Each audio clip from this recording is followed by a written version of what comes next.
తెలంగాణ ఉద్యమ నేపథ్యాన్ని వివరించింది. ఇదే నీళ్ళే ఈ దుఃఖము ఈ బాధ మొత్తాన్ని ఈ 10 ఏళ్లలో అడ్రస్ చేయగలంటే పర్ఫెక్ట్గా.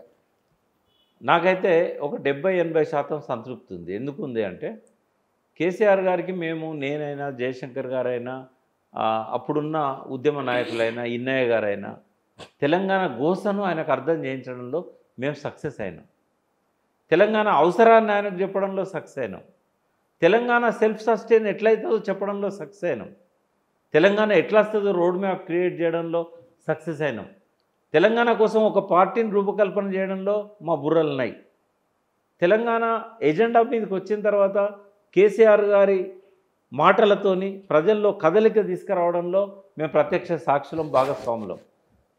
అంచెలంచెలుగా ఎదిగిన తెలంగాణ ఉద్యమం అనేక ఆటుపోట్లకు గురైంది.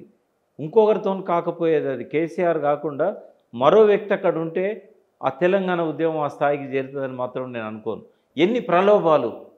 ఆయనకు గవర్నర్ ఇస్తామని ఎన్డీఏ చంద్రబాబు నాయుడు కన్వీనర్ ఉండే అప్పుడు, ఎన్టీ రామారావు తర్వాత ఎన్డీఏ కన్వీనర్ చంద్రబాబు నాయుడు, దేవగౌడ ప్రధాని, వాజ్పేయి ప్రధాని, ఐకే గుజరాల్ ప్రధాని. ఆ టైంలో కేరళ గవర్నర్ ఇస్తాం, ఉప ముఖ్యమంత్రి ఇస్తాం, లేదంటే నువ్వు ఏ పోర్ట్ఫోలియో కావాలంటే ఆ పోర్ట్ఫోలియో ఇస్తాం, తెలుగుదేశంలో మళ్ళీ రమ్మని. ఆయన ఉపసభాపతిగా ఉన్నాడు కానీ పార్టీ పెడుతున్నాడు అనేది మెసేజ్ పోయింది. చాలా ప్రయత్నాలు జరిగినాయి. లాస్ట్కి ఏంటంటే కేసీఆర్ గారు దేనికి లొంగకుండా, సరే ఆయనకు ప్రేరణ ఎక్కడి నుంచి వచ్చింది అని అంటే తెలుగుదేశంలో అవమానం జరిగింది కాబట్టి ప్రేరణ అక్కడి నుంచే రావచ్చు. ఉచన ఏదన్నా ఒక ఫైర్ లేకుండా రాకెట్ పైకి పోదు.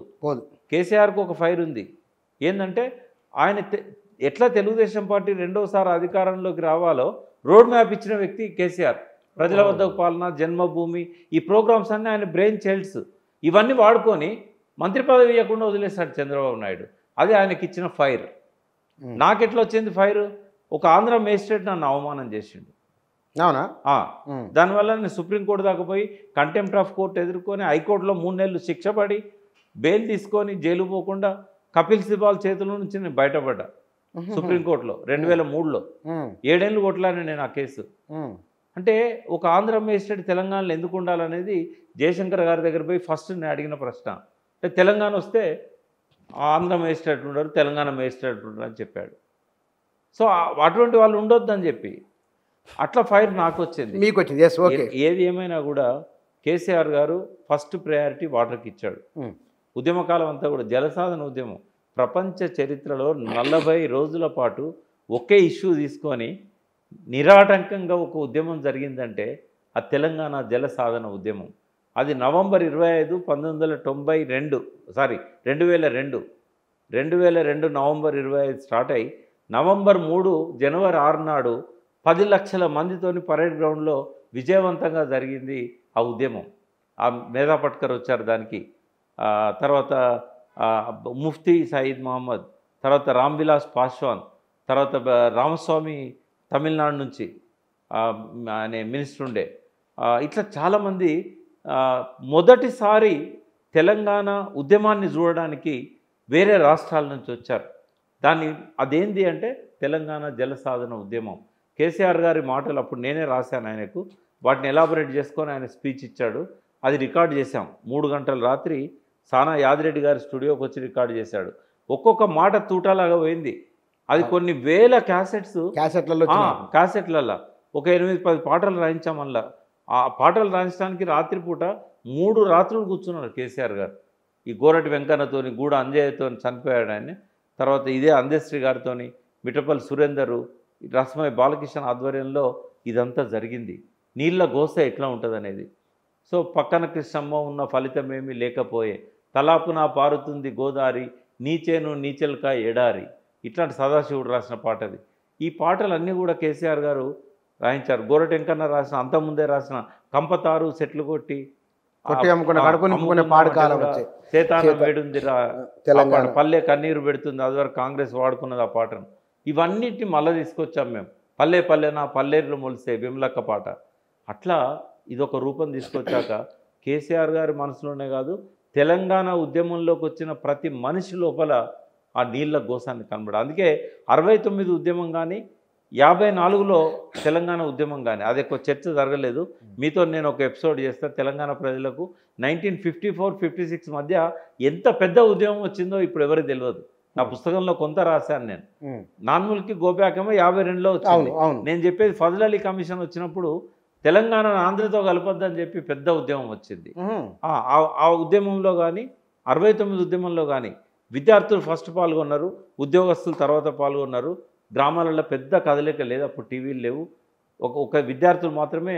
నేను విద్యార్థిగా 7వ తరగతి 8వ తరగతిలో 69 ఉద్యమంలో నేను పాల్గొన్నాను. అయితే ఇట్లా ఈసారి మాత్రం విద్యార్థులు ఉద్యోగులు పక్కకు వెళ్ళు, రైతులు ముందుకు వచ్చారు. సూర్యాపేటలో మీటింగ్ పెడితే మొట్టమొదటిసారి 20 నుంచి 30,000 మంది రైతులు వచ్చారు. అంటే కరువు అనేది ఈ కఠోరమైన. నేను ఒకసారి నాగర్ కర్నూలు బస్సు ఎక్కిన కూర్చాను, మీ ఊరు 98లో. రైతు కూర్చున్నాడు నా పక్కన, ముసలాయనే. ఎట్లున్నాయో పంటలు అన్నా. ఏ కాలం అయితే లేదు కదా అన్నాడు. అంటే కాలం కాకపోతేనే పంటలు పండుతలేవా అన్న. మరి ఎట్లా పడితే వానలు పడింది, మా అంతా చెరువుల కింద కదా, వానలు పడింది ఎట్లా పడుతుంది అన్నాడు. కృష్ణానది ఎంత దూరం ఉంటుంది మీకు అన్న. ఎంత 3 మైళ్ళు ఉంటుంది అన్నాడు. మరి కృష్ణానదిలో నీళ్ళు పోతానే అన్న. పోతానే కదా, మరి నీ ఊరికి అవి రావా? నువ్వు మోటార్ పెడితే నీ పొలాలకు రావా అంటే పక్కన ఉంటే వస్తాయి, కానీ 3 కిలోమీటర్ల దూరంలో మా ఊరు ఉంది కదా, ఎట్లా వస్తాయి అంటే సర్కారు ఇంకా లిఫ్ట్ పెడితే రావా? వస్తాయి కానీ ఎవడు అడగాలి? మా నాయకులకు అంత సోయి ఉన్నదా? అంటే మహబూబ్నగర్ కానీ నల్గొండ కానీ ఏమనుకున్నారంటే కాలం అయితే లేదు, నీళ్ళు వస్తలేవు అనుకున్నారు. కానీ కేసీఆర్ వచ్చినాక గలగల గోదావరి తరలిపోతున్నది, బిరబిరా కృష్ణమ్మ పరుగులిడుతున్నది, వాటి మీద బ్యారేజీలు కట్టాలి, ఆ నీళ్ళని మనకి ఇవ్వాలి, ఎత్తు లేపాలి. ఈ వాదనకు బలం చేకూర్చింది కేసీఆర్. నరన జీర్ణించకపోయింది ఆయనకు. నీళ్లు, నిధులు, నియామకాలు, ఆత్మగౌరవం, ఈ 4 అంశాల మీద ఇప్పుడు నేను చెప్తాను. నీళ్ళు మనం నీళ్ళ విషయం మన కళ్ళ ముందు కనబడింది. దాని కాళేశ్వరం కానీ పాలమూరు ఒకటి చెప్పాను నీకు. ఫస్ట్ ఏమన్నాడు ఆయనే, 1 కోటి ఎకరాల మాగాణం నా స్వప్నం అన్నాడు. పెద్ద పెద్ద ఓడింగులు పెట్టారు, గుర్తుంది. లాస్ట్కి ఏమన్నాడంటే 1 కోటి ఎకరాలు కాదు, తెలంగాణలో పంట పండే ప్రతి భూమికి నీళ్ళు ఇస్తా అన్నాడు. 1,35,00,000 ఎకరాలకు నీళ్ళు ఎట్లు ఇవ్వాలనో ఆయన ముందర పెద్ద స్క్రీన్ ఉంటుంది, అంటే చాలా పెద్దది. ఇప్పుడు ఈ టీవీలు ఉంటాయి కదా, పెద్ద టీవీలు, వాటితో 10 రెట్లు ఉంటుంది అది. ఆ టీవీలల్లో ఆయన బాగా ఐటీలో పర్ఫెక్ట్ అయ్యండి ఆయన. ఈ మన అప్పుడు గూగుల్ ఎర్త్ ఉండేది, ఆ గూగుల్ ఎర్త్లో తెలంగాణను వేసుకొని మౌస్తోని ఎక్కడ లోయ ఉన్నది, ఎక్కడ ఎత్తు ఉన్నది, ఎప్పటి నుంచి తెలుసా ఇది? 2004 నుంచి. ఆయన కేంద్ర మంత్రి అయినప్పటి నుంచి పర్ఫెక్ట్ అయ్యిండు. ఇంజనీర్లకు కూడా తెలియదు ఎక్కడ వాగుంటుంది, ఎక్కడ ఒర్రి ఉంటుంది, ఏం తెలియదు. అట్లా పర్ఫెక్ట్ అయ్యి మైండ్లో బాగా జ్ఞాపక శక్తి ఉంటుంది. కేసీఆర్లో ఉన్న గొప్ప గుణం ఏంటంటే ఆయన ఏ ఊరికి పోయినా కూడా పేరు పెట్టి పలకరిస్తాడు. నేను అడిగిన ఒకసారి, సార్ మీరు ఒక 10,000 పేర్లు గుర్తుపెట్టుకుంటారా అన్న. సిద్దిపేట జిల్లా 10,000 ఉన్నాయా నా మైండ్లో, నువ్వు ఏ ఊరు తీసుకపో 10 మందిని నేను పేరు పెట్టి పిలుస్తా. తెలంగాణ మొత్తంలో 10,000 ఏంది, 50,000 మంది పేర్లు గుర్తుంటాయి నాకు అన్నాడు. ఒకటి మెమరీ పవర్. రెండవది ఏదైనా ఒక సమస్య పరిష్కారం వెతకడంలో మనం ఏదైనా ఆలోచించినప్పుడు ఒక 2 నిమిషాలు ఆలోచించగానే మన మైండ్లో వేరే థాట్ వస్తుంది. రోజుకు 60,000 ఆలోచనలు వస్తాయి కదా, అది ఏకాగ్రత ఉండదు మనకు. కానీ కేసీఆర్ నిమిషాలు, గంటలు, రోజులు ఒకటే దాని మీద ఆలోచిస్తూ ఉంటాడు. అట్లా ఆలోచించినప్పుడు అది స్పిరిచువల్ అంటాను నేను, అందుకే దాన్ని. అదొక మెడిటేషన్ చేసే వాళ్ళకే ఆ పవర్స్ వస్తాయి. సో ఆయన అట్లా చేయడం వల్ల చాలా సమస్యలకు ఆయన పరిష్కారం కనుగొన్నాడు. తెలంగాణలో ఏ ప్రాంతానికి ఎక్కడి నుంచి నీళ్ళు ఇవ్వాలి, ఈ రాజశేఖర రెడ్డికి ఆలోచన లేకపోవడం వల్ల ప్రాణహిత నుంచి చేవెళ్ళకు నీళ్ళు తీసుకొస్తా అన్నాడు. కేసీఆర్ ఏం చేసిండు, చేవెళ్ళ అనేది కృష్ణా బేసిన్లో ఉంది, హైదరాబాద్ అనేది కృష్ణా బేసిన్లో ఉంది, వాళ్ళకి కృష్ణా నీళ్ళే ఇవ్వాలి, గోదావరి నీళ్ళు ఎందుకు ఇవ్వాలి? ఒక బేసిన్ నుంచి ఇంకో బేసిన్కు నీళ్ళని తీసుకుపోవడం ఎందుకని చెప్పి మెటిక్యులస్గా చేవెళ్ళను కట్ చేసిండు. 3 లక్షల ఎకరాలకు కోడంగల్ దాకా పాలమూరు రంగారెడ్డి పథకం పెట్టారు. జూరాల నుంచి పాలమూరుకు నీళ్ళు ఇవ్వడానికి సర్వే చేశారు రాజశేఖర రెడ్డి పీరియడ్లో, కిరణ్ కుమార్ రెడ్డి పీరియడ్లో. కేసీఆర్ వచ్చి రీడిజైనింగ్ చేశాడు. జూరాల నుంచి వద్దు, కాళేశ్వరం నుంచి కావాలన్నాడు. ఎందుకన్నాడంటే జూరాల మీద నెట్టెంపాడుకు మనం 2 లక్షలు ఇవ్వాలి, భీమాకు 2,50,000 ఎకరాలు ఇవ్వాలి, జూరాలకు 1,01,000కి ఇవ్వాలి. అంటే ఈ 4.5 + 5.5 లక్షల ఎకరాలకు నీళ్ళు ఇవ్వాలంటే జూరాల కెపాసిటీ మనకు 11 TMCకి రిజర్వాయర్ పెట్టుకోవాలనుకున్నాం. రాయచూరు మునుగుతుంది. ఆల్రెడీ కంపెన్సేషన్ పే చేసాక కూడా రాయచూరు నీళ్లు పోతున్నాయి. అందుకని దాన్ని 8-9 టీఎంసీలకు తగ్గించుకున్నాం. ఈ ప్రవాహం నుంచే నీళ్ళు తీసుకోవాలి. అంటే జూరాల ఆయకట్టుకే 17 టీఎంసీల నీళ్ళు కావాలి, 17.84 దాని ఆయకట్టు. మరి ఈ 5,50,000 ఎకరాలకు అక్కడి నుంచి నీళ్ళు ఎట్టొస్తాయి. నెట్టంపాడు కష్టమైంది, భీమా కష్టమవుతుంది. శ్రీశైలంలో అయితే 200 పైన టీఎంసీల నీళ్లు ఉంటాయి. పోతిరెడ్డిపాడు పెట్టి వాడు తవ్వకపోతున్నాడు. మనం ఎందుకు తీసుకపోవద్దు? అంటే ఎందుకు రీడిజైనింగ్ అవసరమైందని చెప్తున్నా. మళ్ళీ ఈ ఆలోచనలు లేని, అంటే రేవంత్ రెడ్డి ప్రభుత్వంలో ఒక ఇంజనీర్ లేడు. అక్కడికి వస్తాను నిమిషం, మనం ఇక్కడనే ఉన్నాం. ఒకటే నిమిషం. పాలమూరు రంగారెడ్డి గారిని మొన్న కన్సల్టెంట్గా పెట్టారు. పాపం దురదృష్టవశాత్తు ఆర్డర్ వచ్చినాక 2 రోజులకు చనిపోయాడు ఆయన. ఇంకా ఆర్డర్ తీసుకోలేదు, జాయిన్ కాలేదు. అంటే ఆయన ఇవాళ as of now Revanth Reddy ప్రభుత్వంలో ఈ ఇంజనీరింగ్ వ్యవస్థ తప్ప ఒక్క ఇరిగేషన్ అడ్వైజర్ కూడా లేడు ఆయనకు. వీళ్ళు తెలియక మళ్ళీ జూరాలు అన్నారు అనుకో, మొత్తం పాలమూరు రంగారెడ్డి వ్యవస్థకు పోతుంది. అంటే రీడిజైనింగ్ కేసీఆర్ చేసింది. అంటే ఇప్పుడు ఆయన ఏం చేస్తున్నాడు, చీనాలని తీసేస్తున్నాడు కదా, అట్లనే కేసీఆర్ చేసిన ఈ అలైన్మెంట్ అంతా నేను మారుస్తాను అన్నాడు అనుకో, ఆ తెలంగాణకు శాపం అవుతుంది బుచ్చన్న, చాలా నష్టం అవుతుంది. అయితే కేసీఆర్ చేసిన గొప్ప ఏంటంటే 45 లక్షల మెట్రిక్ టన్నుల వడ్లు పండే కాడ 3 కోట్ల వడ్లు పండేటట్టు చేశాడు. కేవలం 16 లక్షల ఎకరాలకే ప్రాజెక్టుల ద్వారా సాగునీరు వచ్చే కాడ, ఈవెన్ తెలంగాణ వచ్చినాక కూడా మొదటి 3 ఏళ్లలో 86% బావులు బోర్ల కిందనే సాగైంది. అయితే ఆయన మార్చిండు ఈ వ్యవస్థను, తలరాత మార్చిండు. మొత్తం దాదాపు ఇవాళ 85 లక్షల ఎకరాలకు ప్రాజెక్టుల ద్వారా నీళ్ళు ఇచ్చినట్టు చేశాడు. అది ఒక గొప్ప అద్భుతం. దాన్నేమో కొనలేము మహాప్రభు అంటున్నారు కదా. అయితే నీళ్ళ గురించి చాలా చర్చ జరిగింది కాబట్టి ఇంకా ఫర్దర్గా నేను పోను. బట్ ఆయన రీడిజైనింగ్ చేసిన అన్నీ కూడా నేను ధృవీకరిస్తున్నా ఒక వాటర్ ఎక్స్పర్ట్గా. ఎక్సలెంట్ డిసిషన్స్ అవి మార్చకూడదు, వాటిని ముందుకు తీసుకెళ్లాలని రేవంత్ రెడ్డి గారు చెప్తున్నా. ఇక్కడ నిధులు నియామకాల మీద మాట్లాడారు. నిధులు ఏంటంటే ఆ సింపుల్, తెలంగాణ ఎప్పుడైతే వేరైందో ఒక్క పైసా కూడా ఆంధ్రకు పోదు కదా, పోదు. అది ఆటోమేటిక్గా సమస్య పరిష్కారమైంది. కానీ కేసీఆర్ గొప్పతనం ఏంటంటే 59,000 కోట్ల ఆదాయం ఉన్న తెలంగాణను 2 లక్షల కోట్లకు పైన దాటించాడు. 7 లక్షల కోట్ల రూపాయలు అప్పయిందని శ్వేతపత్రాలు వరుసగా వచ్చిన మనకు. విద్యుత్ విషయంలోనూ 6 లక్షల ఇరిగేషన్ విషయంలో 6 లక్షల కోట్ల చిల్లర. అవునమ్మా, 6 లక్షల కోట్ల చిల్లర అప్పు మనకుంది. ఎప్పుడు కూడా కూర్చొని గుర్తుపెట్టుకో, ఏదైనా చేయాలంటే డబ్బు కావాలి. మన దగ్గర బతకడానికే డబ్బు లేదు, మరి అభివృద్ధికి డబ్బులు ఎక్కడి నుంచి వస్తాయి? అయితే ఎవరు ఎదిగినా కూడా, ప్రపంచంలో ఎవరు ఎదిగినా కూడా అప్పులతోనే ఎదుగుతారు. అది ఎకానమీలో ఉన్న ప్రిన్సిపల్ అది. ఇప్పుడు అదాని ఎదిగిండు, ఎన్ని కోట్ల అప్పులు ఉన్నాయి? లగడపాటు ఎదిగిండు, ఎన్ని కోట్ల అప్పులు చేసిండు? అప్పుడున్న ఆంధ్ర పెట్టుబడిదారులంతా బ్యాంకులను ముంచింది, అది వేరు విషయం. ఇప్పుడు ఆ రిలయన్స్ ఉన్నది, రిలయన్స్లో వాళ్ళ దగ్గర డబ్బులు ఉన్నాయా?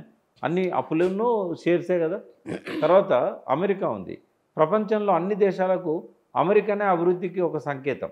ఇవాళ దాదాపు $25 ట్రిలియన్ ఒక బడ్జెట్ వాళ్ళది, జిఎస్డిపి అంటాం మనం. అంటే జీడిపి, వాళ్ళ కంట్రీ జీడిపి ట్రిలియన్స్లలో 25 ట్రిలియన్స్కి పోయింది. అది వాళ్ళ వెనకాలనే చైనా పరిగెడుతున్నది 18 ట్రిలియన్సో 19 ట్రిలియన్సో. మనం ఇండియాలో ఎక్కడ ఉన్నాం? మనం 3rd ఎకానమీగా రావాలని ప్రయత్నం చేస్తున్నాం. ఇప్పుడు 5th ప్లేస్లో మనం ఉన్నాం. మరి అమెరికా ప్రపంచంలో ఉన్న ఒక 150 దేశాల అప్పులు ఎన్ని ఉంటాయో ఒక్క అమెరికాకు అంత అప్పు ఉంటుంది. అంటే ప్రపంచంలోనే అత్యంత అప్పులు చేసిన దేశం అమెరికా. అంటే ఈక్వల్ టు 150 దేశాల అప్పులు. మరి అమెరికాను మనం అనట్లేదే. తర్వాత భారతదేశంలో అప్పులు చేసిన రాష్ట్రాలల్లో మనది ఎక్కడనో 26-27 స్థానంలో ఉంది. మనకంటే ఎక్కువ అప్పులు చేసిన గుజరాత్ ఉంది, మనకంటే ఎక్కువ అప్పులు చేసిన మహారాష్ట్ర ఉన్నది. అంటే ఎక్కడైతే అప్పులు ఉన్నాయో అక్కడనే గ్రోత్ ఉన్నది. కేసీఆర్ అప్పులు చేసి 2 ఉంటాయి ఇక్కడ. నువ్వు బుచ్చన్న నీ కుటుంబం నడవడానికి నువ్వు అప్పు చేసి పెళ్ళిళ్ళకు దావతులకు నువ్వు కోట్లు లక్షలు ఖర్చు పెట్టినావు అనుకో, అది నీకు మెడకు ఉరిగా పడుతుంది, అప్పు ముప్పు అవుతుంది. ఒకవేళ నువ్వే అప్పు తెచ్చి నువ్వు ఏదైనా ఇండస్ట్రీ పెట్టి డెవలప్ చేసినావు అనుకో, అది 10 రెట్లు రిటర్న్ వస్తుంది. అంటే ఉత్పాదక రంగాలు, అనుత్పాదక రంగాలు అంటాం. అనుత్పాదక రంగాలంటే వాటి మీద పెట్టుబడి పెట్టింది ఇంతకుముందు ప్రభుత్వాలు. కేసీఆర్ ఏం చేశాడు? ఉత్పాదక రంగాల మీద పెట్టాడు. ఎక్కడ డబ్బులు పెడితే 10 రెట్లు తిరిగి వస్తే పెట్టాడు. దానివల్ల ఇవాళ ఆదాయం పెరిగింది కదా, కోట్ల అదే 150 అంటే లక్ష కోట్ల 2 లక్షల కోట్లు. అంటే 2 లక్షల కోట్లు అంటే 59,000 కోట్ల నుంచి 1.5 కోట్ల ఆదాయం ఊహించలేనంత ఆ, ఊహించలేనంత. ఊహించలేనంత. అటువంటప్పుడు ఇది పెద్ద ఎక్కువనా 6 లక్షల కోట్లు? ఇక్కడ బడ్జెట్ సమర్థనం ఇది పోలిక చాలా బాగుంది. అమెరికా కేసీఆర్ కూడా అన్నారు, కానీ మీరు దానికి ఇంటెన్సిఫై చేసి చెప్పు. అమెరికా 150 దేశాలు పోల్చి చెప్పడం. నియామకాల విషయంలో ఎందుకు జరిగింది? ఒకటి చెప్పా, ఉద్యమ ట్యాగులైనది కదా. ఒకటి చెప్పానా, వీళ్ళు చెప్పుకోలేకపోయారు ప్రచారంలో. ఈవెన్ నేను కూడా రిజల్ట్స్ వచ్చి గవర్నమెంట్ పడిపోయాక సమీక్షా సమావేశాలప్పుడు కేటీఆర్ గారు చెప్పారు. అంతకంటే ఒక ఎలక్షన్ కంటే 4 రోజుల ముందు టీ హబ్లో ఒక టీ వర్క్స్ అని ఉన్నది. టీ వర్క్స్లో ఒక మీటింగ్ పెట్టి అన్ఎంప్లాయిడ్ యూత్ను కూర్చోబెట్టుకున్నాడు. అశోక్ నగర్, అమీర్పేట వాళ్ళని ఎస్ కూర్చోబెట్టుకొని అప్పుడు చెప్పిండు కేటీఆర్. అదే మాట ఒక వేవ్ లాగా జనంలోకి వెళ్ళి ఉంటే యూత్ టీఆర్ఎస్తో ఉండేవాళ్ళు, కాంగ్రెస్ వైపు చూసేవాళ్ళుగా. పని కట్టుకొని బస్సులో యాత్ర చేసి టీఆర్ఎస్ను ఓడించారు వాళ్ళు. అది జరగకపోయి ఉండేది. ఏంది అంటే భారతదేశంలో అన్ని రాష్ట్రాలతో కంపేర్ చేసినప్పుడు జనాభా నిష్పత్తి ప్రకారం అత్యంత ఎక్కువ ఉద్యోగాలు ఇచ్చిన రాష్ట్రం తెలంగాణ. ఏది లాస్ట్ 10 ఏళ్లలో ఎన్ని ఇచ్చారు? దాదాపుగా 1,60,000 1,70,000 ఉద్యోగాలు ఇచ్చారు. అంటే ఒక్కడి పుచ్చన్న, నిరుద్యోగ సమస్యకు పరిష్కారము ప్రభుత్వ ఉద్యోగాల్లో లేదు. ఇది నిరుద్యోగ యువత అర్థం చేసుకోవాలి. అంటే పుట్టిన ప్రతివాడు చదువుకుంటున్న కాలం ఇది, వెనకటి కాలం కాదు బడికి పంపను నేను అని. ఇప్పుడు ఏంటంటే ప్రతి పిల్లవాడిని చదివిస్తున్నారు. కొందరు 7వ తరగతి డ్రాప్ అవుట్స్ అవుతారు, కొందరు 10th డ్రాప్ అవుట్స్ అవుతారు. కానీ అల్టిమేట్గా డిగ్రీ తీసుకునే వాళ్ళు ఎంతమంది ఉంటున్నారు తెలుసా? ప్రతి సంవత్సరం 4 లక్షల నుంచి 5 లక్షల మంది ఒక్క తెలంగాణ రాష్ట్రంలోనే ఉంటున్నారు. అంటే మొత్తం 10 ఏళ్లలో ఎంతమంది కొత్తగా డిగ్రీలు తీసుకొని 40 లక్షలు, 40 నుంచి 50 లక్షల మంది తీసుకొని ఉంటారు. ఉద్యోగాలు ఏ దేశంలో కానీ ఏ రాష్ట్రంలో కానీ 1% మ్యాక్సిమం 1.5%కే ఉద్యోగాలు వస్తాయి. ఇక్కడ హైదరాబాద్ చాలా పెద్ద సిటీ మనకు ఉంది కాబట్టి 1/3 population of Telangana living in Hyderabad.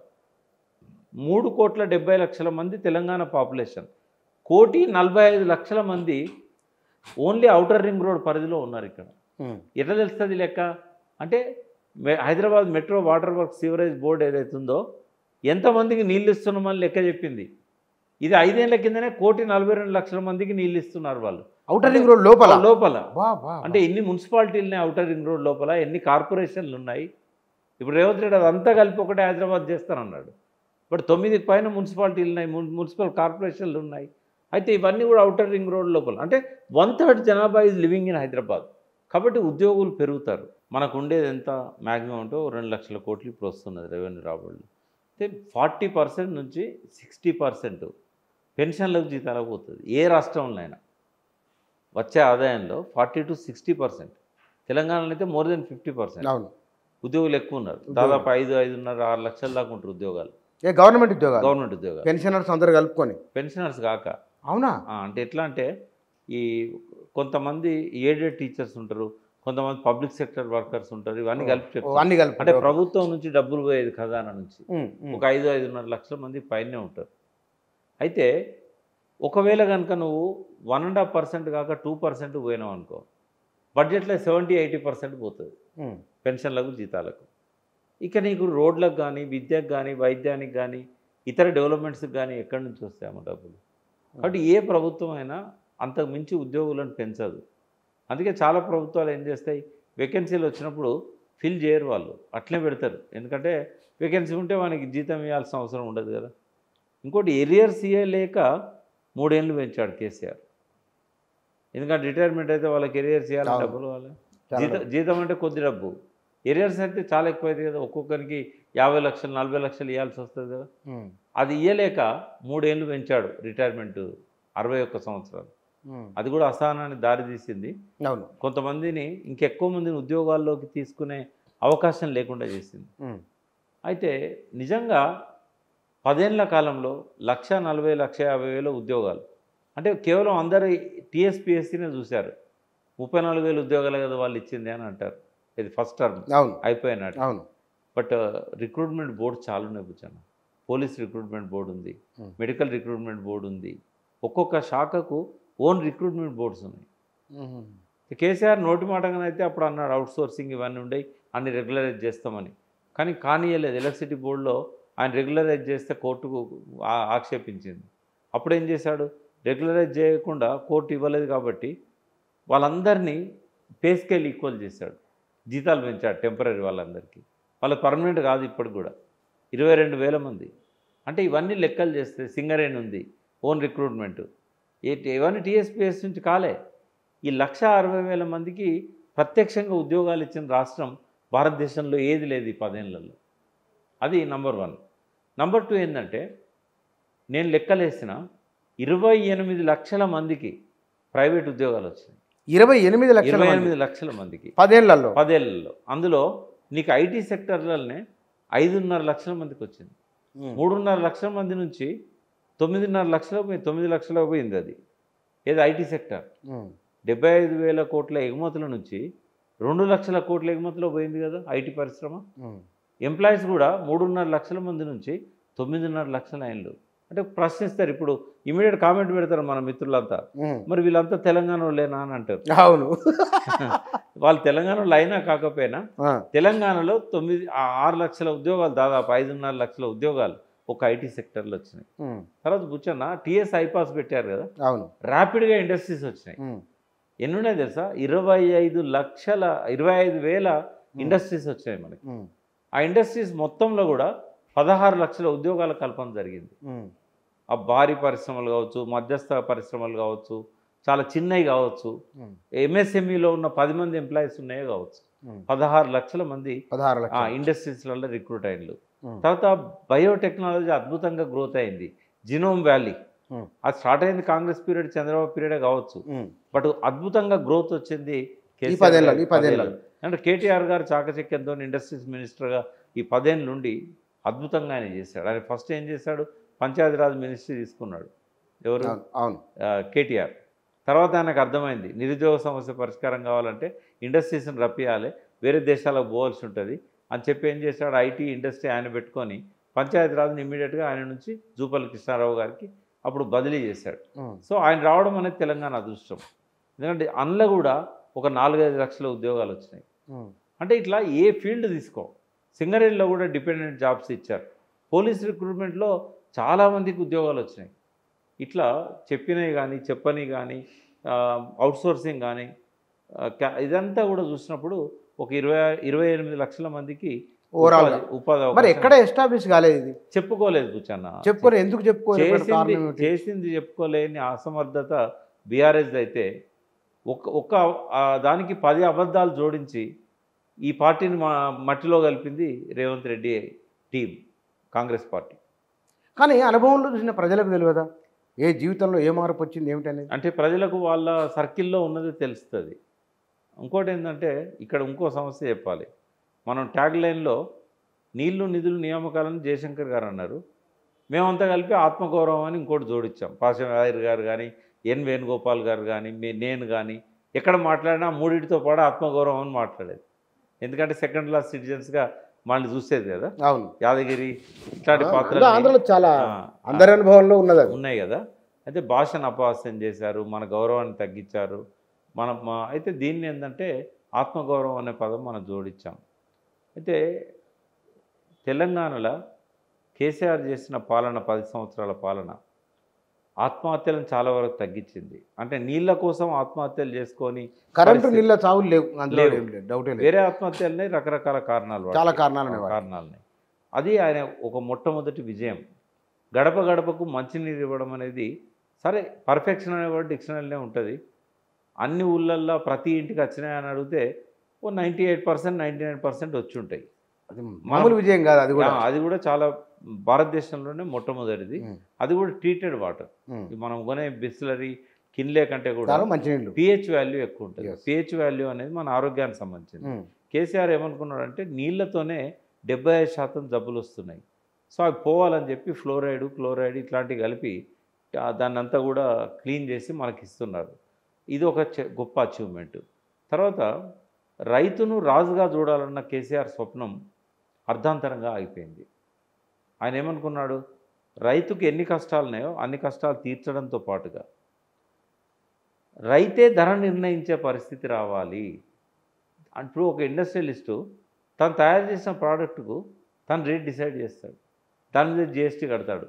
ప్రభుత్వం ఇంటర్వ్యూని కాదు, ఒక ఫార్మా విషయంలోనే ఒక్క పైసకు తయారయ్యేదాన్ని 400 రెట్లు దోచుకుంటున్నప్పుడు ప్రధానమంత్రి ఇన్వాల్వ్ అయ్యి ఆ రేట్లు అన్నింటినీ తగ్గించేసి ఇప్పటికి కూడా అలా మోసం జరుగుతూనే ఉన్నది. బట్ రైతుకు మాత్రం ఆ స్వేచ్ఛ లేదు.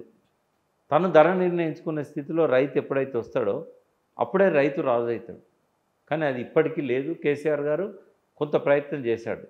అయితే ఆయన అసంపూర్తిగా వదిలిపెట్టిన లక్ష్యం ఏంటంటే క్రాప్ కాలనీస్ అన్నాడు. ఒక మీ దగ్గర వనపర్తిలో కొంత మ్యాంగో అనే నిరంజన్ రెడ్డి సొంత ఇంట్రెస్ట్తోని ఓ 10,000 ఎకరాల మ్యాంగో గార్డెన్స్ అవి వచ్చినాయి. అయితే ఒక్కొక్క జోన్ను డివైడ్ చేశాడు క్రాప్ కాలనీస్కి.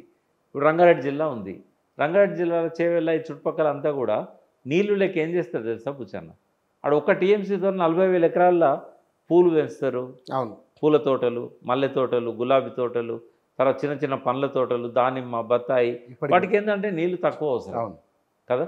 ఇంకా కొన్ని ఏరియాల్లో యూకలిప్టస్ పెంచి అమ్ముకుంటారు. అయితే ఆయన ఏం చేశాడు, ఎక్కడ లేబర్ సమస్య ఉంది, ఎక్కడ లేబరు పని దొరకకుంటున్నారు, ఎక్కడ నీళ్ళు ఉన్నాయి, ఎక్కడ రాళ్ళు ఉన్నాయి, ఎక్కడ ఏ జోన్ చేయాలి అని క్రాప్ కాలనీస్ అన్నీ కూడా ఆయన మైండ్లో దాన్ని ప్లాన్ చేసుకున్నాడు. తర్వాత రైతులకు పెట్టుబడి సాయం చేశాడు. కానీ దాన్ని ఇంకా స్ట్రీమ్ లైన్ చేయాలనుకున్నాడు. ఎవరికి ఇవ్వాలి, ఎవరికి ఇవ్వద్దు. అయితే ఎలక్షన్స్ వచ్చినప్పుడల్లా ఆయనకు అడ్డం పడేటోళ్ళు అన్నట్టు పార్టీ నాయకులంతా. సార్ ఇప్పుడు మీరు భూస్వాములకు కట్ చేసిండ్రు అనుకో, వాళ్ళకు పోయే డబ్బులు ఆగితే వాళ్ళు ఊర్లే మనకు ఓట్లు పడకుండా చేస్తారు. ఇంత లేదన్నా వాళ్ళ చేతిలో ఉంటుంది. మన పార్టీలో కూడా వాళ్ళంతా ఉన్నారు. సార్ వాళ్ళ డైరెక్ట్ ఎఫెక్ట్ అయితే సార్ మీరు తగ్గేయద్దు సార్.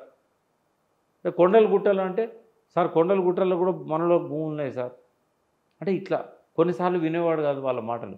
నేనే ఒకసారి ఇంజనీరింగ్ కాలేజీలు 171 కాలేజీలు అనుకుంటా, బహుశా నంబర్ 5-10 అటు ఇటు ఉండొచ్చు, ఒక్కటే పెన్ను సంతకంతో క్లోజ్ చేసిండు తెలుసా నీకు? నేను కూడా పోయినా, సార్ అలా మన ఎమ్మెల్యేలే ఉన్నాయి, మనం అవన్నీ తీసేస్తే ఎట్లా అంటే, నా సొంత కొడుకు ఇంజనీరింగ్ కాలేజ్ ఉన్నా నేను వినను, పిల్లలకి ఎడ్యుకేషన్ ఇస్తుండ్రా, వీళ్ళు ఏం చేస్తుండ్రు తమాషాలు, వ్యాపారం. 1 ఇయర్ వాళ్ళకి టైం ఇచ్చినాము. ఆడ లెక్చరర్లు ఉండరు, ఫ్యాకల్టీస్ ఉండరు, ఎవరు ఉండరు, ఫీజులు వసూలు చేస్తారు. రాజశేఖర రెడ్డి ఏదైతే కంపెన్సేషన్ పెట్టిండో ఫీజు రియంబర్స్మెంట్, అది పెద్ద ఉపాధి, కొంతమంది దానికోసమే ఇంజనీరింగ్ కాలేజీలు నడుతున్నాయన్నాడు. సార్ తెలంగాణలో లేదు సార్, బస్సు తెరువు పెట్టుకున్నారంటే నేను ప్రిన్సిపల్స్తో కాంప్రమైజ్ కాను ప్రకాష్, నువ్వు ఈ విషయంలో నన్ను అడగన్నాడు. చాలా ప్రిన్సిపల్ ఉన్నాడు చాలా విషయాలు. స్టార్టింగ్లో ఇది ఒత్తిళ్ళు బాగుండేది ఆయన మీద, అయినా కూడా తట్టుకొని అన్నీ చేశాడు. బట్ ఇక్కడ అసలు పాయింట్ ఏంటంటే నీళ్లు నిధులు నియామకాల వరకు ఆయన చేసిన దానిలో అంటే రైతులకు ఇందాక నేను చెప్తూ వచ్చినా కదా, క్రాప్ కాలనీ అసంపూర్తి అనేది ఉంది. రేవంత్ రెడ్డికి ఒక మంచి అవకాశం వచ్చింది.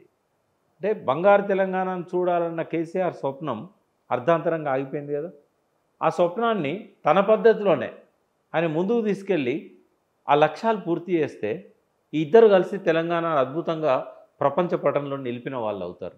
ఆయనకు అవకాశం ఇచ్చిండు కేసీఆర్. ఇప్పటికీ చాలా ఉన్నాయి, ఇది ఒకటే కాదు, 2-3 చెప్పండి ఏమేమి ఉన్నాయి. నావిగేషన్కి అయితే మన స్టేట్ డబ్బులే అక్కర్లేదు, కేంద్రం ఇస్తున్నది. ఇది ఇప్పుడు కేసీఆర్ ఏం చేశాడు, అద్భుతంగా రిపోర్ట్స్ తయారు చేయించాడు. నావిగేషన్ ఇప్పుడు మంజీరా నది ఉంది, రైట్ ఫ్రమ్ సింగూరు దగ్గర నుంచి పడవలో శ్రీరామ్ సాగర్ దగ్గర రావచ్చు, సరుకులు తీసుకుపోవచ్చు. అంటే వాటికి ఏంటంటే ఇప్పుడున్న బ్యారేజీలు ఏవైతే ఉన్నాయో, మంజీరా బ్యారేజ్ కావచ్చు, గన్పూర్ ఆన్కట్ కావచ్చు, అక్కడ బైపాస్ చేసి లాక్స్ పెట్టాలి, గేట్లు పెట్టాలి. ఆ పడవ వచ్చినప్పుడు అది లేస్తుంది, మిగతా టైంలో నీళ్ళు ఆగుతాయి. ఈ సిస్టమ్ను మనం సూయజ్ కాలువ టైప్ అట్లా ధవళేశ్వరం దగ్గర ఉన్నది, ధవళేశ్వరం టైప్ బ్రిటిష్ వాళ్ళు ధవళేశ్వరం దగ్గర పెట్టారు. అవును. అయితే నిజాం స్వప్నం ఇది నావిగేషన్. ఎక్కడ బాసర దగ్గర నుంచి రాజమండ్రి దాకా మన తెలంగాణకు మన పోర్ట్ లేదు. అయితే బందర్ దాకా కృష్ణానదిలో మన సరుకులన్నీ కూడా తీసుకుపోయి ఎక్స్పోర్ట్ చేసేవాళ్ళు. అప్పుడు నారాయణసాగర్ లేదు, శ్రీశైలం లేదు, ఏ ప్రాబ్లం ఏం లేదు. అవును. అయితే మనకు పోర్టు లేదు, సముద్రం. ఒక చిన్న ఈ సందర్భం కూడా చెప్తా. గిరీష్ సంఘి గారు ఒకరోజు మేము పార్టీ పెడుతున్న క్రమంలో కేసీఆర్ గారిని పిలిచారు. నన్ను ఇన్నయ్య గారిని కేసీఆర్ ఎంట పెట్టుకొని పోయాడు. గిరీష్ సంఘి ఏమంటాడు తెలుసా, చంద్రశేఖరరావు గారు రాష్ట్ర ఆర్థిక ప్రగతికి పోర్టు చాలా ఇంపార్టెంట్, మనకు సముద్రం లేదు, ల్యాండ్ లాక్డ్ మనది, కాబట్టి ఒక్క మండలాన్ని కనుక కలుపుకుంటే ఉత్తరాంధ్ర మొత్తం మనం కలుపుకోవచ్చు. ఉత్తరాంధ్ర కూడా తెలంగాణ లాగానే బ్యాక్వర్డ్. విశాఖపట్నం పెద్ద సిటీ, విజయనగరం, శ్రీకాకుళం చాలా బ్యాక్వర్డ్. మనం ఒక రంపచోడవరం, ఎల్లవరం ఆ 2 నియోజకవర్గాలలో ఒక 2-3 మండలాలను కలుపుకుంటే మనకు మొత్తం ఉత్తరాంధ్ర దాకా లింక్. అవును, ఖమ్మం దాడితే అదేనా, చింతూరు దాటితే మనకు తూర్పు గోదావరి. అవును, అందులో రంపచోడవరం, ఎల్లవరం తాలూకాలు. అందులో ఒక 2 మండలాలు మనం కలుపుకుంటే సీలేరు ప్రాజెక్టు కూడా మనకు వస్తుంది. సీలేరు ప్రాజెక్టుతో పాటు ఉత్తరాంధ్ర మొత్తం మనకు వస్తుంది. వాళ్ళ గోస కూడా తీర్చినట్టు ఉంటుంది.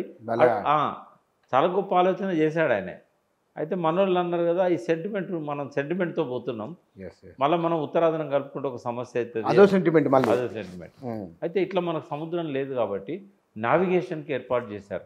కేసీఆర్ గారు ప్రణాళికలు తయారు చేయించారు. ఇప్పుడు గూగుల్లో కొట్టినా దొరుకుతుంది నీకు. మంజీరా నావిగేషన్ ప్లాన్ అంటే వాళ్ళు సబ్మిట్ చేసిన రిపోర్ట్ వస్తుంది. అట్లా ఒక నావిగేషన్ ఉంది, నావిగేషన్ అది వదిలిపెట్టండి, ఇంతవరకు కాలేదు. తర్వాత కాళేశ్వరము ఎట్లా వర్కౌట్ అవుతుంది అని ఒక ఎకరానికి 25,000 రూపాయలు, 45,000 రూపాయలు అని చెప్తున్నారు కదా. కేవలం పంటల మీదనే ఆలోచించకుండా నీళ్ళల్లో చేపలు, ఎక్కడ మనం అన్నారం దగ్గర, సుందిళ్ళ దగ్గర, మేడిగడ్డను రేపు రిపేర్ చేస్తే మేడిగడ్డ దగ్గర ఎన్ని చేపలు పెంచవచ్చు మనం. దేశానికి మొత్తం, దేశం మొత్తానికి మనం సప్లై చేయగలుగుతాం ఫ్రెష్ వాటర్. గోదావరి బ్యారేజ్ మూత మనం నవంబర్లో గేట్లు ఎత్తాం. నవంబర్ నుంచి మార్చ్, ఏప్రిల్ వరకు ఆ 4 నెలల్లో మనకి ఎక్కడి నుంచి నీళ్ళు అవుతాయంటే దుమ్ముగూడెం దగ్గర నుంచి సీతారామ ప్రాజెక్టు అని కడుతున్నారు కింద. దుమ్ముగూడెం దగ్గర నుంచి కడెం దాకా దగ్గర 300 కిలోమీటర్లు అవుతుంది. ఇంత దూరం మనం నీళ్ళు ఆపుకోవచ్చు. గోదావరి మొత్తాన్ని టూరిజం రిసార్ట్గా చేయొచ్చు. అది 300 కిలోమీటర్లు అద్భుతంగా ఉంటుంది. ఎక్కడ సిటీలో ఉన్న వాళ్ళకి అక్కడ టూరిజానికి, కరీంనగర్లో ఉన్న వాళ్ళు గోదావరి ఖండ దగ్గర పోతారు, ఇట్లా మెదక్లో ఉన్న వాళ్ళు మంజీరా దగ్గర పోతారు. అంటే ఎంటైర్ రివర్ స్ట్రెచర్ అంతా ఒక పక్క నావిగేషన్, ఒక పక్క చేపలు పెంచుడు, ఒక పక్క టూరిజం, 3 రకాల ఆదాయం. అద్భుతమైన ప్లాన్స్ తయారై ఉన్నాయి. రేవంత్ రెడ్డికి విషయం తెలియదు.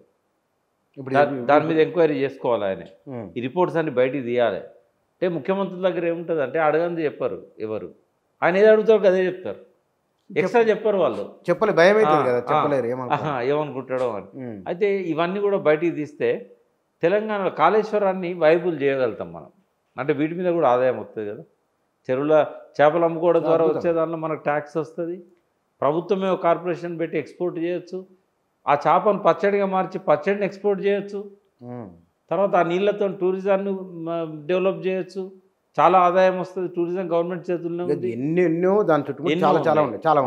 ఇప్పుడు ఇవన్నీ చేస్తేనే తెలంగాణ అనేది ఒక అద్భుతమైన తెలంగాణ అవుతుంది. ఇంకోటి ఏంటంటే ఉద్యమకారులను ఆయన ఉపయోగించుకోలేదని అనుకున్నాం కదా. సో ఇప్పటికైనా రేవంత్ రెడ్డి గారు ఆయన చుట్టూ చేరారు. ఇప్పుడు ఇది ఎందుకు వచ్చిందంటే తెలంగాణలో ఆ బానిస బతుకుల నుంచి ఒక ప్రేరణను కేసీఆర్ కలిగించాడు. ఏంటిది అది? ఆత్మగౌరవం. చాలా పెద్ద ఆత్మగౌరవం అనేది.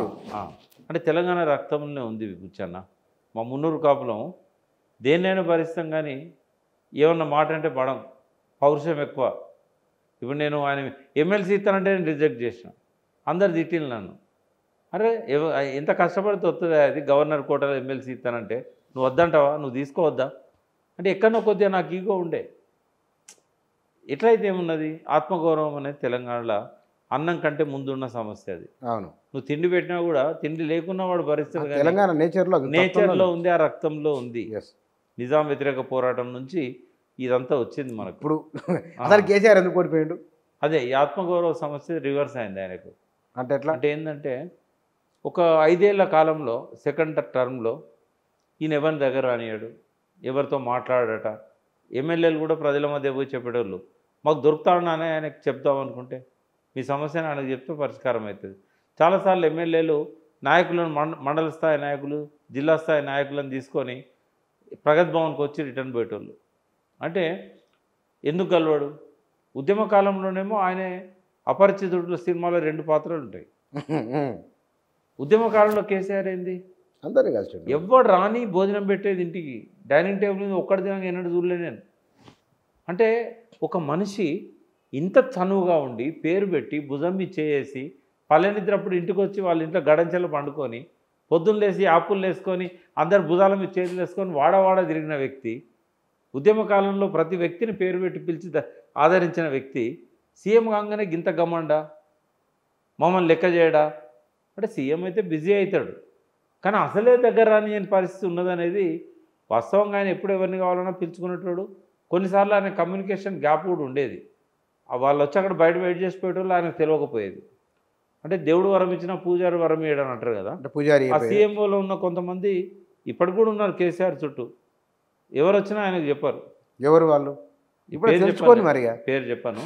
బట్ ఏంటంటే చాలామంది ఆయనకు ఆ వ్యక్తి ముందటనే చెప్పారు, సార్ మేము ఈ పార్టీ వదిలిపెట్టిపోవడానికి ఈ వ్యక్తి కారణం, మేమేం చెప్పినా మీకు చెప్పకపోయేది, మమ్మల్ని కలవనీయకపోయేది. అంటే ఒక్కరు కాదు, ఇట్లాంటి వ్యక్తులు 5-6 ఉన్నారు అక్కడ. అంటే వాళ్ళకుండే ఇబ్బందులు వాళ్ళకుంటాయి బుచ్చన్న. ఎవరికి? 5-6కి. కేసీఆర్ గారు ఎప్పుడు మూడ్లో ఉంటాడు. ఆయన ఏదైనా ఆలోచించినప్పుడు మనల్ని మాట్లాడినాడు, మనం డిస్టర్బ్ చేయనీడు. ఒక డిఫరెంట్ క్యారెక్టర్ కేసీఆర్. ఇంతకుముందు చెప్పిన కదా నేను, ఒక ఆధ్యాత్మిక ఒక స్పిరిచువల్ లీడర్షిప్ అని. ఏదైనా కళ్ళు మూసుకొని కాలు ఒప్పుకుంటా ఆలోచిస్తూ ఉంటాడు. ఆయన డిస్టర్బ్ చేయాలంటే భయం ఎవరికైనా. మమ్మల్ని కూడా డిస్టర్బ్ చేయనీయకపోయేటాడు. ఇట్లా అనేటోడు. మా నోట్లోకి వెళ్ళి మాట ఏదైనా వస్తుంటే కళ్ళు మూసుకొని ఇట్లా అనేటోడు. అంటే ఆయన ఏదో ఆలోచిస్తున్నాడు, ఏదో మూడ్లో ఉన్నాడు, డిస్టర్బ్ చేయొద్దని మేము సైలెంట్గా ఉండేటోళ్ళం. ఎట్లా ఎంతసేపు ఉంటాడు? రోజుల కొద్ది ఉంటాడు. నీకు ఒకటి చెప్తే ఎగ్జాంపుల్, ఒకసారి సెంట్రల్ మినిస్టర్ వచ్చిండు, రమ్మంటేనే వచ్చిండు. సెక్రటరీలో కూర్చొని ఇంటికి పోయిండు. రమ్మన్నాడు, టైం ఇచ్చిండు, సార్కి అలా వీలు కాదని పంపించేసాడు. తర్వాత వేరు పార్టీల నాయకులను పంపించిండు, కమ్యూనిస్టు, బీజేపీ. ఎన్నోసార్లు పార్టీలో ఉన్న పెద్ద నాయకులను పంపించాడు. హోమ్ మినిస్టర్ గేట్ దాకపోతే లోపలికి రానియలేదు, ఆయన కింద ఉండే పోలీసులు. ఎందుకు? అదే మరి చాలా నెగిటివ్ అయింది, అది అనుమతి లేదని. ఈటల రాజేందర్ది పెద్ద ఇష్యూ అది. 8-9 మంది ఎమ్మెల్యేలను, అప్పుడు గంగుల కమలాకర్ ఎమ్మెల్యేనే, మంత్రి కాలే. ఆయన వాళ్ళందరినీ తీసుకొని కారులో పోతే గేట్లకు రానియలేదు. అది లోపల కాసేపు కూర్చొని పోతామే అంటే, సార్ కలవకపోయినా పర్లేదు, మా ఇజ్జత్ పోతుంది, లోపల పోయి కాసేపు కూర్చొని సార్ బిజీగా ఉన్నాడు కలవలేకపోయాడు అని చెప్తాము అంటే నో, పర్మిషన్ లేదు. నేను అడిగిన రాజేందర్ను, ఎందుకు ఇట్లా అయింది రాజేందర్ నీకు అని అన్నా. అంటే 2 ఇష్యూస్లలో నేను సార్ని హర్ట్ చేసిన. మొదటిది ఏంటంటే సఫాయి కార్మికులు, మున్సిపల్ వాళ్ళు ఎక్కడ చెత్తను అక్కడనే ఉంచి స్ట్రైక్ చేశారు. ఆ నాయకులను తీసుకొని పోయినా నేను సార్ని కల్పిద్దామని. కలిసిండు. అప్పుడు అందరు నాకు గేట్లు తీసిండ్రు, మినిస్టర్ని కాబట్టి, అప్పుడు ఫైనాన్స్ మినిస్టర్. సార్ దగ్గర తీసుకొని మాట్లాడించిన. ఆయన కోపం వచ్చింది. ఈయన నా ట్రేడ్ యూనియన్ లీడరా, ఈయన మంత్రా, ఎందుకు వీళ్ళని తీసుకొని వచ్చాడని చెప్పి ఆయనే నా మీద గరుగురు అన్నాడు. అప్పుడు అనలేదు, నేను పోయినాక అన్నాడు. నాకేమో ఈ విషయం తెలియలేదు. రెండోసారి నేను మళ్ళీ ఆర్టిస్ట్ కార్మికులు సమ్మె చేస్తా అంటే వాళ్ళని తీసుకొని పోయినా. పోతే రెండోసారి నేను పోయినాక వాళ్ళతో మాట్లాడండి, కానీ అందరికీ ఇన్స్ట్రక్షన్లు ఇచ్చిండట, ఇంకోసారి ఈటల రాజేందర్ లోపల రానియద్దని. ఇక చెప్పిండు బయటకు వచ్చినాక. ఎందుకంటే ఇక ఆయన బయటికి పంపిన పద్ధతి కూడా ఎవరికి నచ్చలేదు. కూర్చొన్న రాజేందర్ సైజ్ పెంచింది ఎవరు? కేసీఆర్. రాజేందర్ను సైజ్ తగ్గేయడానికి బయటికి పంపింది కేసీఆర్. హరీష్ రావుకు రాజేందర్కు మంత్రి పదవి ఇవ్వనందుకే 4 పార్లమెంట్ సీట్లు పోయినాయి. అదొక కారణం. జితేందర్ రెడ్డిని, వివేక్ను లాస్ట్ మినిట్ దాకా పెట్టుకొని నమ్మించి డిక్లేర్ చేసేటప్పుడు వాళ్ళ పేరు లేవు. అంటే చంద్రబాబు నాయుడు కేసీఆర్కు ఏ అవమానాన్ని అయితే ఇచ్చారో అదే అవమానాన్ని జితేందర్ రెడ్డికి ఇచ్చాడు, అదే అవమానాన్ని వివేక్కి ఇచ్చాడు, అదే అవమానాన్ని రాజేందర్కి ఇచ్చాడు, అదే అవమానాన్ని హరీష్కి ఇచ్చాడు. ఆ 6 నెలల టైంలో హరీష్కి ఏమన్నా ఫోన్ చేస్తే, అన్న దయచేసి ఫోన్ చేయకండి, ఫోన్ ట్యాపింగ్ అవుతుంది, మీ బతుకు కూడా ఆగమవుతుంది నాలాగా అని చెప్పేటాడు. ఆయన ఇంటి దగ్గర ఒక్కరు కూడా రాకపోయేది, ఎవరిని రానియలేదు. ఎందుకంటే మీరు నా దగ్గరకు వస్తే మీ లైఫ్ ఎక్కడ ఆగమవుతుందో అని. అంటే ఇవన్నీ ప్రజల్లో పోతాయి కదా, పోయినాయి. నిజంగా చెప్పాలంటే నేనైతే నెగటివ్ నుంచి తెలంగాణ ఉద్యమాన్ని లేపి టీఆర్ఎస్ పార్టీ ఏర్పడడానికి ఆయనతో చిరకాలం ఉన్నందుకు నేను కేసీఆర్ గారికి 51 మార్క్ ఇస్తే హరీష్ రావుకు 49% ఇస్తా. 100% వాళ్ళ నుంచే వచ్చింది అనుకుంటే. ఒక 1% కేసీఆర్ ఎక్కువ, కానీ హరీష్ లేకపోతే తెలంగాణ ఉద్యమం లేదు, హరీష్ లేకపోతే తెలంగాణ పార్టీ లేదు. అడుగున పడ్డప్పుడల్లా ఆర్థిక సమస్యల్లో కానీ ఇతరత్ర కానీ క్రైసిస్లో కానీ ఆయన కరెక్ట్ అది, ఆయన క్రైసిస్ మేనేజర్. ఎవరిని పార్టీలోకి తీసుకొచ్చినా కూడా వేరే పార్టీలోకి వెళ్ళి హరీష్ రోల్ లేకుండా లేదు. లేదు, అసలు కలిసే వ్యక్తి ఎవరంటే ఆయన ఒక్కరి పేరే. మొన్న ఎలక్షన్లో కూడా చెప్పకూడదు కానీ అందరు చేయించారు కేసీఆర్కు డబ్బులు లేనప్పుడు. ఎస్, ఒక్క హరీష్ ఆదుకున్నాడు, మళ్ళీ అన్నీ మళ్ళీ ఆదుకున్నాడు. అంటే పడుతున్నప్పుడల్లా లేపింది ఆయనే. ఆయనకు నువ్వు మంత్రి పదవి ఇవ్వకపోతే ప్రజలు ఏమనుకుంటారు? బాగా చాలా ఈటల రాజేందర్ను అవును. ప్రతిపక్ష నాయకుడిని చేసింది నువ్వు, నీ టీఆర్ఎస్ ఫ్లోర్ లీడర్ని అవును. 2 సార్లు. రాజశేఖర రెడ్డి గవర్నమెంట్లో, కిరణ్ కుమార్ రెడ్డి రోషయ్య గవర్నమెంట్లో ఎవరు ప్రతిపక్షాన్ని నడిపింది? అసెంబ్లీలో ఎవరు తెలంగాణ కోసం? ఇంకొకటి, ఈటల రాజేందర్ చేసిన ఒక గొప్ప పని తెలవాలి అందరికీ. ఎవ్వరు అరెస్ట్ అయినా బెయిల్ మీద తీసుకురావడానికి డబ్బులు డిపాజిట్ చేసింది ఈటల. కొన్ని కోట్ల రూపాయలు. కొన్ని ఎన్ఆర్ఐ కోట్లు. ఈటల రాజేందరు, కొంతమంది ఎన్ఆర్ఐస్లో హరీష్ రావు. అప్పుడు కేసీఆర్ గారు ఏం రూపాయి పంపలే, వీళ్ళ ఫోన్లు చేసి చెప్పేటోడు, వాళ్ళని చూసుకోండి. నేను క్యాంపస్ స్టూడెంట్సే, ఇప్పటి డిపాజిట్లు ఉన్నాయి కోట్లలో, వాళ్ళు పంపినాయి. అంటే ఆ లాఠీచార్జ్ జరుగుతున్నా, ఎవరైనా చనిపోయినా ఓదార్చడానికి పోయింది ఎవరు? 1-2 కేసులలో మాత్రమే కేసీఆర్ గారు వచ్చారు. ఏదో ఆ క్యాంపస్ ముందట అవునవును ఆ, అంతే అంతే, అరే ఒక రెండుకి ఆ. కానీ మొత్తం వీళ్ళే కదా ఓదార్చింది. మరి ఇటువంటి వ్యక్తులను నువ్వు పక్కన పెట్టి దొంగలందరికీ నువ్వు వేరే పార్టీలలో వచ్చిన మంత్రి పదవులు ఇస్తే మండదా జనానికి? వివేక్ ఏం పాపం చేసిండని నువ్వు అప్పుడు ఇవ్వలేదు? ఆయన ఎలిజిబుల్ కాదా? జితేందర్ రెడ్డి ప్రతిసారి, జితేందర్ రెడ్డి అయితే చాలా విచిత్రంగా ఉంటుంది. నేను జితేందర్ రెడ్డి నాతోనే ఉన్నాడు ఆ రోజు. నా పేరు అనౌన్స్ అవుతుంది అన్న ఇప్పుడు అని అన్నాడు. అంటే మంచిదే కదా, సంతోషం, అడ్వాన్స్ కంగ్రాచులేషన్స్ అన్న. ఇద్దరం కూర్చొని టీవీ చూస్తాను. ఆయన ఎవరి పేరు, మన్నే శ్రీనివాసరెడ్డి పేరు అనౌన్స్ చేసి బాగా మండిపడ్డాడు. ఏం చేయాలన్నా అన్నాడు. ఏం చేయకు అన్న. లేదు లేదు, నేను సైలెంట్గా ఎట్లుంటా అంటే, కాదు ఈ ఒక్కరోజు నువ్వు ఒప్పుకోవట్టు. నరేంద్ర కూడా గిట్లనే ఆగమైండు. కేసీఆర్ గారు అంతకంటే గొప్ప పొజిషన్ ఏమైనా నాకు ఇస్తాడేమో, అందుకే నాకు టికెట్ ఇవ్వలేదు అని చెప్పు మీడియాలో. నువ్వు అంత మించి ఏం చెప్పకు, తిట్టకు అని చెప్పిన. ఆవేశాన్ని అంతా అంచుకొని మహబూబ్నగర్ పోయి ప్రెస్ మీట్ పెట్టి, బహుశా కేసీఆర్ గారు నాకు టికెట్ ఇవ్వలేదు అని అంటే ఆయన మనసులో ఇంకేదన్నా పెద్ద పాత్ర నాకు ఉండొచ్చు అన్నాడు. కానీ అక్కడి నుంచి కాల్ రాలేదు, ఈయన కలుస్తానంటే పిలుపు ఇవ్వలేదు అపాయింట్మెంట్. ముందు క్షణం దాకా సంతోష్ కానీ ఇంకోరు కానీ అన్న నీకే వస్తుందని చెప్పుకుంటూ వచ్చిండు. అక్కడనేమో అరుణకు అనౌన్స్ చేసిండు ఆ సీటు. ఎవరో అరుణ అనుకుంటా లాస్ట్ టైం పోటీ చేసి. ఏం చేయడానికి లేదు ఆయనకు. వేరే పార్టీలో పోదామంటే అన్ని పేర్లు అనౌన్స్ అయినాయి. ఎందుకట్ట జరిగింది? ఆయన చెప్పింది చెప్తాను నేను. ఆయన కేసీఆర్తోని నరేంద్ర మోడీ దగ్గర పోయినప్పుడల్లా జిత్తు బాగున్నావా అంటాడు ఆయన. జితేందర్ రెడ్డి బీజేపీలో ఎంపీ కాదు ఇదివరకు. అవును. అప్పుడు మోడీ ఏంది? అప్పుడు మోడీ ఏం లేదు, మామూలు కార్యకర్త.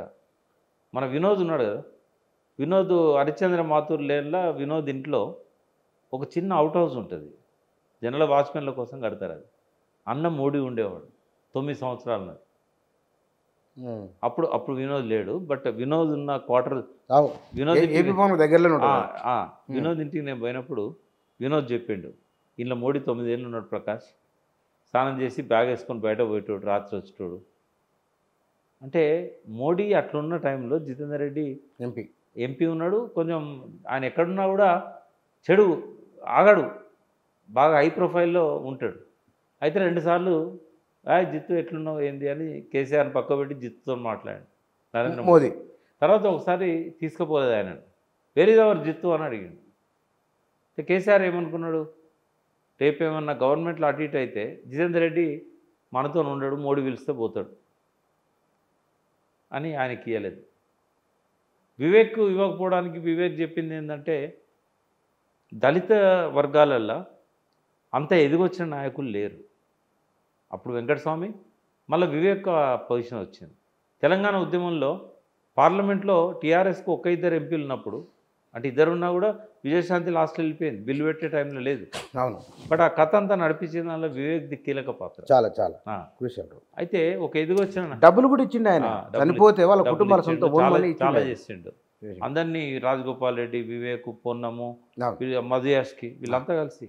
అయితే నన్ను ఒక అట్టడుగు వర్గంలో నుంచి ఎదిగొచ్చినా కదా, డబ్బు ఉంది, పత్రిక ఉంది, ఛానల్ ఉంది, ఎక్కడనో ఒకడ నన్ను గొంతు కోయాలనుకున్నాడు, ఇంకా ఎదగనేయడం ఆయనకి ఇష్టం లేదు, అందుకని నన్ను తొక్కేసిండు అని చెప్పిండు. అందుకే మళ్ళీ ఆయన వేరే పార్టీలోకి వెళ్ళిపోయాడు, బీజేపీలోకి వెళ్ళిపోయాడు. అంటే ఏదన్నా కావచ్చు, కేసీఆర్ మనసులో ఏమన్నా ఉండొచ్చు, ప్రజలు ఏమనుకుంటారు అనేది చెప్తాను నేను.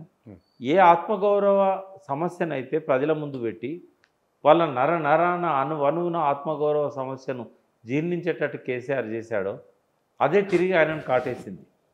అందువల్ల ఓటమి. అంతే, అందువల్లనే ఓటమి. ఎందుకంటే అంటే ఓటమికి ఒక 5-6 ప్రధాన కారణాలు ఉన్నాయి. ఇది కూడా ఒకటి, చేసిన ప్రగతి చెప్పుకోలేవడం కూడా ఒకటి, ప్రజలల్లా వీళ్ళు పనికిరాని వాళ్ళు అని నిర్ధారించబడ్డ తర్వాత మూడోసారి నేను కుక్క నిలబెట్ట గెలుస్తుంది అన్న పద్ధతిలో మళ్ళీ వానికే, ప్రజలు అసహించుకున్న వానికే టికెట్ ఇవ్వడం మూడో కారణం. రేవంత్ రెడ్డి చెప్పే అబద్ధాలను, కాంగ్రెస్ పార్టీ చేసే అసత్యాలను నమ్మిన వాళ్ళు నాలుగో కారణం. ప్రజలు అభివృద్ధి గురించి పట్టించుకోకుండా సంక్షేమానికి పెద్దపీట వేసి సంక్షేమమే నాకేమొస్తుంది అంటే, ముఖ్యమంత్రి అయిన ఆయన డబ్బులు సంపాదించుకుంటాడు, మంత్రులు అయిన వాళ్ళు డబ్బులు సంపాదించుకుంటాను, ఎమ్మెల్యేలు అయిన వాళ్ళు డబ్బులు సంపాదించుకుంటాను, అంతే. మేము కట్టిన పనులే కదా వచ్చింది అది. అది నాకేంది అన్నప్పుడు సంక్షేమం ప్రధానంగా వస్తుంది. ఈయన 2000 ఇస్తా అన్నాడు, ఆయన 4000 ఇస్తా అన్నాడు. ఈయన మహిళలకు 2500 ఇస్తా అన్నాడు, ఫ్రీ బస్ అన్నాడు. 6 గ్యారంటీల పాత్ర తక్కువ కాదు. ఆయన అవన్నీ ప్రకటించిన తర్వాత కేసీఆర్ 2వ విడత మేనిఫెస్టో రిలీజ్ చేశాడు, సవరించుకోలేదు. మళ్ళీ రేవంత్ రెడ్డితో ప్రభావితమై అందులో చెప్పిన వాటిని మళ్ళీ ఇంకే చేసిండు. అది మొత్తం అది అంటే ఆడ లీడ్ చేసింది ఎవరు? ఎలక్షన్ క్యాంపెయిన్ లీడ్ చేసింది కాంగ్రెస్ అయితే అనుసరించింది కేసీఆర్ అయింది.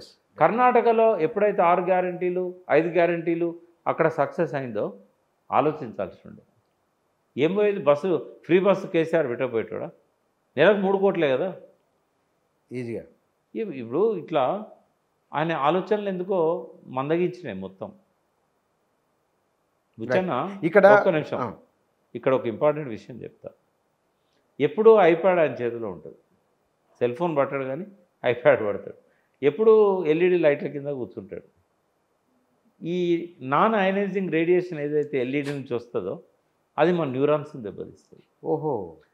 ఇప్పుడు ప్రగతి భవన్ తర్వాత సెక్రటేరియట్ ఎంత దేదీప్యమానంగా వెలుగుతూ ఉంటుంది. అవును. అక్కడ ఉన్న ఎంత రేడియేషన్ అది అంటే మైండ్ను పనిచేయకుండా చేస్తుంది బుచ్చన్న. అవునా?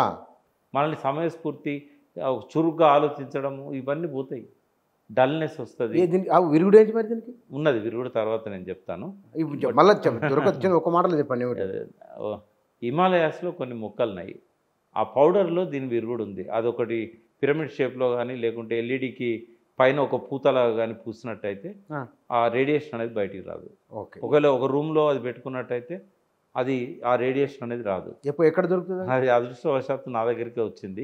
ఇప్పుడు నేను ఇంటర్నేషనల్ లెవెల్లో గ్లోబల్ కంపెనీ ఒకటి పెట్టి దీన్ని ట్రేడింగ్ చేయడానికి నేను ప్రయత్నం చేస్తున్నా. నెక్స్ట్ మాట్లాడదాం. ఇదేంటంటే చిన్నపిల్లలకు బాగా ఉపయోగపడుతుంది. చిన్నపిల్లలు ఎప్పుడు సెల్ ఫోన్ పట్టుకుంటారు కదా, అవును, వాళ్ళ న్యూరాన్స్ అన్ని దెబ్బతింటాయి. కొన్ని రకాల మానసిక జబ్బులకు కారణమవుతుంది, కళ్ళ రెటీనాను దెబ్బతీస్తుంది.